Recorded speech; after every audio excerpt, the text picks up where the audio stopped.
Okay, students, are you able to see the screen? Yes, ma'am. Okay. If you have any problem regarding our previous topics, you can ask me. No, ma'am. No problem. Okay. Ma'am, can you please explain lines on page 208 from second last para, fourth line. 208. Second last para, fourth line. Members of parliament, landowners, manufacturers, and professionals were opposed to giving the working population the right to vote.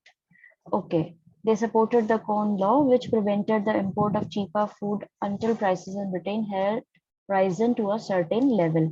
So basically समीक्षा यहाँ पे बताया जा रहा है कि कई सारे जो मेंबर्स थे उस समय में इंग्लैंड के जो पार्लियामेंट थी वहां के जो मेंबर्स थे और वो बेसिकली पार्लियामेंट के जो मेंबर्स थे वो कौन थे, जमींदार थे, पैसे वाले जमींदार थे, मैन्युफैक्चरर्स थे और प्रोफेशनल्स थे जो प्रोफेशनल काम करते हैं और वो भी वेल्दी थे। ठीक है, तो ये सारे वेल्दी लोग जो थे उस समय पार्लियामेंट के मेंबर्स बन गए थे और वो बिल्कुल भी नहीं चाह रहे थे कि बेसिक वोट करने का जो हक है किसी भी डिसीजन के अंदर वोट करने का जो हक मिला हुआ था वो गरीब लोगों को मिले, जो वर्किंग पॉपुलेशन है, जो फैक्ट्रीज वगैरह इसके अंदर काम करती है उनको वो हक मिले, उसके वो बिल्कुल खिलाफ थे। और यही लोग जो थे पार्लियामेंट के मेंबर्स ये कॉर्न लॉ को तो सपोर्ट कर रहे थे कि हाँ भाई जब तक कि यहाँ ब्रिटिश के अंदर खाने की चीजें जो है उनकी प्राइसेस जो है बहुत ज्यादा हो गई हैं, इन्फ्लेशन यानी कि महंगाई आ गई है, जब तक वो कम नहीं हो जाती जब तक कॉर्न लॉ को वो सपोर्ट कर रहे थे कि हाँ खाना जो है वो चीपर खाना जो है वो इम्पोर्ट करवाया जा सकता है। ठीक है, वो चीपर फूड जो है उसके लिए तो वो लोग राजी थे जब तक कि प्राइसेस कम ना हो जाए। ठीक है, ये चीज यहाँ पे बोली गई है।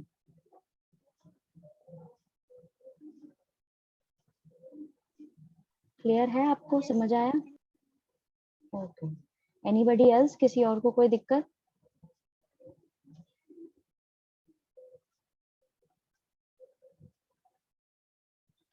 सो आई सपोज किसी को कोई दिक्कत नहीं है, so let's move on. During the early years of industrialization, the working population possessed neither the vote nor the legal method to express their anger at the drastic manner in which their lives had been overturned. अब शुरुआती जो साल थे industrialisation के उसमें जो ये working population यानी वर्किंग क्लास जो थी, ना तो उनके पास में वोट करने का अधिकार था, ना ही उनके पास में लीगल कोई तरीका था जिससे वो अपना गुस्सा एक्सप्रेस कर सके। जो भी उनकी लाइफ में एक लगातार जो चेंजेस आ रहे थे और उनका जीवन जो है पूरा अस्त व्यस्त हो गया था उसको लेकर के उनके पास में कोई हक नहीं था वोट करने का और ना ही कोई लीगल तरीका था जिससे वो अपने गुस्से को दर्शा पाए। In August 1819, 80,000 people gathered peacefully at St. Peter's Fields in Manchester to claim democratic rights of political organization, of public meetings and of the freedom of the press। अब क्या हुआ था, अगस्त के अंदर, अगस्त 1819 के अंदर 80,000 लोग शांति से इकट्ठे हुए थे सेंट पीटर फील्ड मैनचेस्टर के अंदर जो है वहां पर कि भाई हमें भी डेमोक्रेटिक राइट्स जो है मिलने चाहिए, हमें भी पॉलिटिकल ऑर्गेनाइजेशन या पब्लिक मीटिंग्स जो है वो अग्री करना चाहिए और हमें अपने आप हमें फ्रीडम ऑफ प्रेस यानी जो मीडिया है उसको फ्रीडम मिलनी चाहिए जिससे वो एक्सप्रेस कर सके अपने views. They were suppressed brutally in what became known as the Peterloo Massacre, and the rights they demanded were denied by the 6 acts passed by the Parliament the same year। अब ये जो Waterloo वाली चीज है ये पीटरलू Waterloo से निकला है। This name was made up to rhyme with Waterloo. The French army had been defeated at Waterloo in 1815।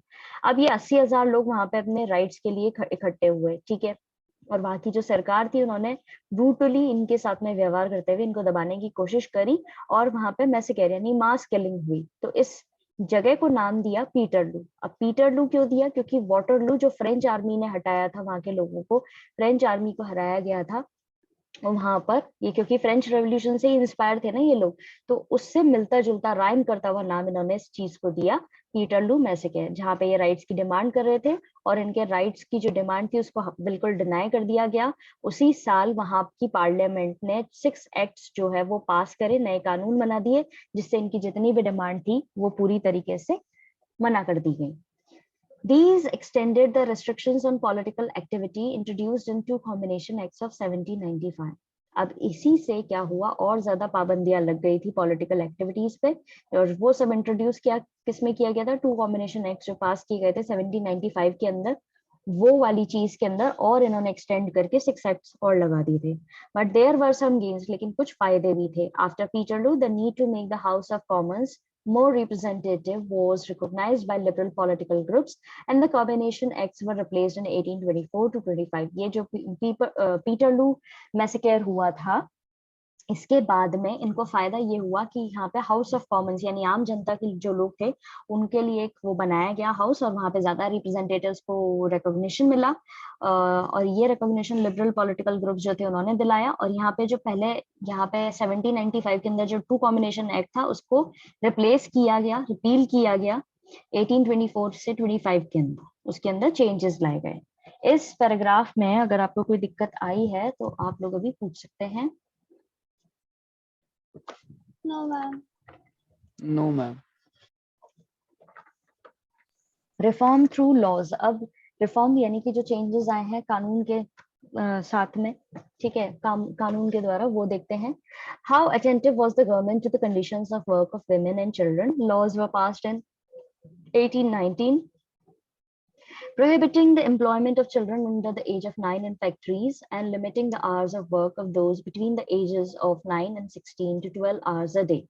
अब यहाँ पर कितनी ज्यादा अटेंटिव थी सरकार कि भाई जो बच्चे और लेडीज काम कर रहे हैं, वर्किंग कंडीशन जो है उनकी बहुत ही ज्यादा पुअर है, तो उसको लेके सरकार कितनी एक्टिव थी। कई कानून पास किए गए 1819 के अंदर कि भाई एम्प्लॉयमेंट जो है बच्चों का वो 9 साल से छोटे बच्चों को फैक्ट्रीज में नहीं करना है, और जिनको आप अपॉइंट कर भी रहे हो जो 9 से 16 ईयर्स के हैं वो 12 घंटे जो है एक दिन में, उससे ज्यादा काम नहीं करेंगे। लेकिन ये जो कानून था इसके अंदर इन्फोर्समेंट नहीं हो पा रहा था, इसको लागू नहीं कर पा रहे थे। इतनी कानून तो पास कर दिया पेपर पर, लेकिन वो इम्प्लीमेंट नहीं हो पा रहा था, और ये इम्प्लीमेंट 1833 तक नहीं हुआ है। अब आप देखिए कानून पास हुआ है 1819 के अंदर, और इतने सालों तक ये ढंग से इम्प्लीमेंट ही नहीं हुआ। But this law lacked the powers needed for its enforcement. It was not until 1833, after intense protest by the workers throughout the north of England, that an act was passed that permitted children under 9 to be employed only in silk factories, limited the hours of work for older children, and provided a number of factory inspectors to ensure that act was enforced। अब 1833 के अंदर जो बदलाव लाए इन्होंने वो ये थे कि काफी सारे लोगों ने प्रोटेस्ट किया, वर्कर्स ने प्रोटेस्ट किया नॉर्थ इंग्लैंड के अंदर, वहां पे फिर से कानून के अंदर चेंजेस लाए, और उसमें परमिशन दी गई कि 9 साल के बच्चे जो है उनको सिर्फ सिल्क फैक्ट्रीज में एम्प्लॉयमेंट मिलेगा। उनके काम करने के जो बड़े बच्चे हैं उनके काम करने के आवर्स को लिमिटेड किया जाएगा, और कई सारे फैक्ट्री इंस्पेक्टर्स जो उनको अपॉइंट किया जाएगा ये देखने के लिए कि भाई ये जो कानून पास हो रहा है वो वाकई में सही से एनफोर्स्ड हो पा रहा है या नहीं हो रहा है, यानी कि वो लागू हुआ है या सही से मान रहे हैं लोग या नहीं मान रहे। Finally, in 1847, after more than 30 years of agitation, the 10 hours bill was passed। 1847 के अंदर 10 घंटे का जो बिल था 10 hours bill वो पास हुआ। This limited the hours of work for women and young people and secured a 10-hour day for male workers। अब यहाँ पे भी समय जो है उसको पाबंदी लगाई गई उस पे भी, जहाँ पे ये बेसिकली लिमिटाइज किया कि विमेन इतने घंटे काम करेंगे, यंग लोग जो है वो इतने घंटे काम करेंगे, और जो अडल्ट हैं मेल वर्कर्स हैं वो भी एक दिन के अंदर सिर्फ 10 घंटे ही काम करेंगे। तो ये कानून पास हुआ। These acts apply to the textile industries but not to the mining industry। अब ये एक्ट जो पास हो रहे थे सिर्फ टेक्सटाइल इंडस्ट्री के अंदर ही अप्लाइड थे, और माइनिंग इंडस्ट्री के अंदर ऐसी कोई चीज नहीं थी। अच्छा, before moving on to the next line, ऊपर वाले पैराग्राफ में अगर आपको कोई चीज समझ में नहीं आई है तो आप लोग पूछ सकते हैं। No, ma'am. No ma'am. Okay. The Mines Commission of 1842, set up by the government, revealed that working condition in mines had actually become worse since the Act of 1833 because more children had been put up to work in coal mines। अब Mines Commission के अंदर जो लाया गया था 1842 के अंदर, हाँ पे गवर्नमेंट ने ये बेसिकली बोला था कि वर्किंग कंडीशन जो है माइंस की वो बहुत ज्यादा खराब होती गई हैं 1833 के एक्ट के बाद से ही, क्योंकि ज्यादा से ज्यादा बच्चे जो है उनको काम दिया जा रहा है कोल माइंस के अंदर। The mines and the collieries act of 1842 ban children under 10 and women from working underground. अब यहाँ पे दूसरा एक्ट लाया गया 1842 के अंदर, नया कानून बनाया गया जिसमें बच्चों को बैन कर दिया गया था कि बच्चों से आप काम नहीं लोगे जो 10 साल से छोटे हैं, और वुमेन को भी आप अंडरग्राउंड नहीं भेजोगे। Fielders Factory Act laid down in 1847 that children under 18 and women should not work more than 10 hours. फिर 1847 के अंदर दूसरा एक्ट आया कि बच्चे जो 18 साल से छोटे हैं और विमेन जो है वो 10 घंटे से ज्यादा काम नहीं करेगी एक दिन में.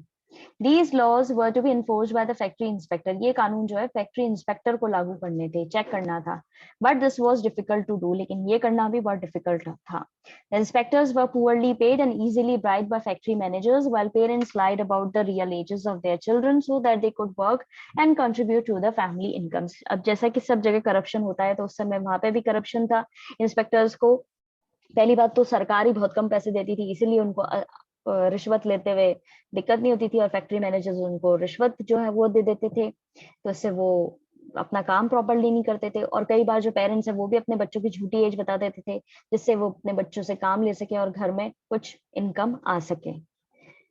सेकेंड पैराग्राफ में अगर आपको कोई दिक्कत आई है तो आप लोग पूछ सकते हैं.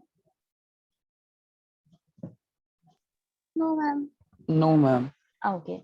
The debate on the Industrial Revolution until the 1970s, historians use the term Industrial Revolution for the changes that occurred in Britain from 1780s to 1820s. अब 1970 से historians जो है Industrial Revolution ये जो term है इसको लेकर के काफी ज्यादा जो changes आए ब्रिटेन में उसको लेकर के काफी ज्यादा discussion हुआ है. हिस्टोरियंस जो है वो यूज कर रहे हैं इसको, और कौन से पीरियड को एक्सप्लेन करने के लिए कर रहे हैं, 1780 से 1820 का जो समय रहा है वो. From then it was challenge on various ground, और तब से ही इस पर काफी ज्यादा चीजें इस पॉइंट पे काफी ज्यादा वो उठाई गई हैं, क्वेश्चंस उठाए गए हैं. Industrialisation had actually been too gradual to be considered a revolution. Industrialisation जब शुरू हुआ था तो वो बहुत ही धीमा था, इसलिए उसको रेवोल्यूशन बोलना सही नहीं है. It carried processes that already existed towards new level. इसके अंदर ऐसे प्रोसेसेस थे जो आगे जाकर के नए लेवल पे जो पहले से ही थे उसको ही वो फॉलो कर रहे थे. Thus, there was a relatively greater concentration of workers and factories and wider use of money. इसीलिए कहा जाता है कि relatively ज्यादा concentration workers पे था, फैक्ट्रीज में जो चल रहे थे वर्कर्स काम कर रहे थे उन पर, और कितना इस्तेमाल पैसे का हो रहा है उस पर ज्यादा ध्यान था. Until well into the 19th century, large regions of England remained untouched by factories or mines, and therefore the term industrial revolution was regarded as inaccurate. अब ये जो टाइम पीरियड बोल रहे हैं 1780 से 1820s के लिए इंडस्ट्रियल रेवोल्यूशन टर्म का इस्तेमाल कर रहे हैं, जबकि 19th सेंचुरी तक इंग्लैंड के कई सारे हिस्सों तक इंडस्ट्रीज पहुंची ही नहीं थी, फैक्ट्रीज और माइंस जो है वो पहुंची ही नहीं थी. इसीलिए इंडस्ट्रियल रेवोल्यूशन टर्म को यूज करना जो है वो इनएक्यूरेट माना गया है. England had changed in a regional manner. England जो है वो रीजनल मैनर में बदला है, prominently around the cities of London, Manchester, Birmingham, Newcastle rather than through out the country. अब इंग्लैंड रीजनल मैनर में कैसे बदला है कि कुछ कुछ हिस्सों में ही यहाँ पे बदलाव आए थे. अब जो शहर हैं जैसे लंदन, मैनचेस्टर, बर्मिंघम, न्यूकासल, यहाँ पे ज्यादा बदलाव आए हैं, पूरी कंट्री जो है उसमें इतने बदलाव नहीं आए थे. तो रेवोल्यूशन कैसे बोल सकते हैं? Could the growth in the cotton or in the iron industries or in foreign trade from 1780s to 1820s be called revolutionary? अब जो ग्रोथ हो रही थी कॉटन और आयरन इंडस्ट्रीज में और फॉरेन ट्रेड जो हो रहा था 1780 से 1820 के बीच में, क्या उसको रेवोल्यूशनरी बोला जा सकता है? The impressive growth of cotton textile based on the new machinery was in an industry that relied on a non-British raw material on sales abroad, specially. Wait a minute. Okay. अब ये चीज बोली जा रही है कि इंप्रेसिव ग्रोथ जो हुई थी कॉटन टेक्सटाइल के अंदर, क्योंकि वहां पे नई मशीनरी आ गई थी. क्या ये इंडस्ट्री जो है basically non British raw material पर डिपेंड करती थी, यानी कि इनके यहाँ पे जो इंडस्ट्री इन्होंने सेटअप करी, नई मशीन्स लगाई, क्या वो वाकई में वहां का जो कच्चा माल था उसी पे बेचती? On sales abroad, especially India, on non-metallic machinery and with few links to other branches of industry. या फिर बाकी ये सेल जो कर रहे थे वो इंडिया में कर रहे थे, सामान बना करके नॉन मेटालिक मशीनरी जो है उसका इस्तेमाल कर रहे थे, या कुछ लिंक्स जो है इनकी दूसरी ब्रांचेस जो थी इंडस्ट्री की उस पर बेस्ड था. तो क्या इस चीज को कहना कि हाँ वाकई में इंडस्ट्रियल रेवोल्यूशन हुआ है वो प्रॉपरली सही है? Metallic machinery and steam power was rare until much later in the 19th century. Metallic machinery और steam power का इस्तेमाल जो है वो late 19th century के later स्टार्ट हुआ है, लेट 19th सेंचुरी में शुरू हुआ है. The rapid growth in British imports and exports from 1780s occurred because of the resumption of trade with North America that the War of American Independence had interrupted. अब क्या हुआ था, एकदम जो ग्रोथ हुई थी ब्रिटिश इंपोर्ट्स की और एक्सपोर्ट की, वो 1780s में हुई थी. जब वो भी तब हुआ था जब नॉर्थ अमेरिका से व्यापार जो है वो थोड़ा सा बंद हो गया था, क्योंकि वहां पे वॉर चल रहा था अमेरिकन इंडिपेंडेंस का, तब उसकी वजह से. This growth was recorded as being sharp only because it started from a low point. ये growth जो है इसको रिकॉर्ड किया गया है क्योंकि ये शुरू हुई थी एक लो पॉइंट से. So if you have any problems in these paragraphs, you can ask me.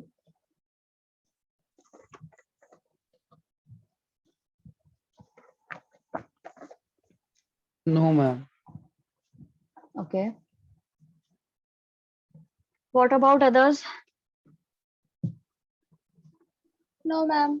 Okay. Indicators of economic change occurring before and after 1850 to 20 suggest that sustained industrialization was to be seen after rather than before these dates. अब indicators जो हैं, जो बताया, जिसे पता पड़ता है कि आर्थिक बदलाव जो आए थे उस समय में पहले और बाद में 1815 से 20 के बीच में, वो ये सजेस्ट करते हैं कि सबसे ज्यादा इंडस्ट्रियलाइजेशन जो है वो बाद में देखा गया है, ना कि पहले की डेट्स पे देखा गया है. या तो जो बाद में ज्यादा हुआ है, पहले इतना नहीं हुआ है. The decades after 1793 had experienced the disruptive effects of French Revolutionary and Napoleonic War. The industrialization is associated with a growing investment of the country's wealth and capital formation, overbuilding infrastructure, installing new machinery, and with raising the levels of efficient use of these facilities and with raising productivity. 1793 के बाद के जो decades रहे हैं उसमें ज्यादा खराब चीजें रही हैं, इफेक्ट्स देखने को मिले हैं फ्रेंच रेवोल्यूशन और नेपोलियनिक वॉर्स के. इंडस्ट्रियलाइजेशन जो है उसको जोड़ा जाता है कि भाई कितना इन्वेस्टमेंट कंट्री की वेल्थ में हो रहा था, कैपिटल फॉर्मेशन कितना हो रहा था, इंफ्रास्ट्रक्चर किस तरीके से बिल्ड हो रहे थे, मशीनरी कितने लेवल पे इंस्टॉल हो रही थी, क्या लेवल्स जो है वो यूज कर रहे थे इन फैसिलिटीज को आगे बढ़ाने के लिए, और प्रोडक्टिविटी कितनी बढ़ रही थी. उससे जोड़ के देखते हैं हम इंडस्ट्रियलाइजेशन को. Productive investment in these sense grew steadily only after 1820s. अब यहाँ के comparatively देखा जाए तो productive investment जो है वो 1820 के बाद से शुरू हुआ था, वो भी बहुत ही धीमी गति से. As did levels of productivity, और उसी तरीके से productivity के जो levels थे वो भी बहुत ही slow थे. The cotton, iron, and engineering industries had accounted for less than half of the industrial output until the 1840s. अब cotton, iron और engineering industries जो है वो धीरे धीरे improve होने लगी थी, और वो भी कब हो रही थी, जब 1840s के आधा समय निकल चुका था उसके बाद में. Technical progress was not limited to these branches, but was visible in other branches too, like agricultural, processing, and pottery. Technical process जो है वो limited नहीं थी इन branches में, बाकी branches जो थी उनमें देखने को मिल रही थी improvement, जैसे कि agriculture हुआ या pottery हुआ. इस पैराग्राफ के अंदर किसी को कोई दिक्कत आई है तो आप लोग भी पूछ सकते हैं. No, ma'am. Okay, so that's it for today. आज हम इतना ही करेंगे. We'll continue this chapter in tomorrow's class. Please conjure up your problems related to this chapter. We will discuss all of your problems and queries in tomorrow's session. Till then, have a nice day ahead. God bless you all. Stay fit, stay healthy. Thank you, Thank you, ma'am. ma'am. Welcome.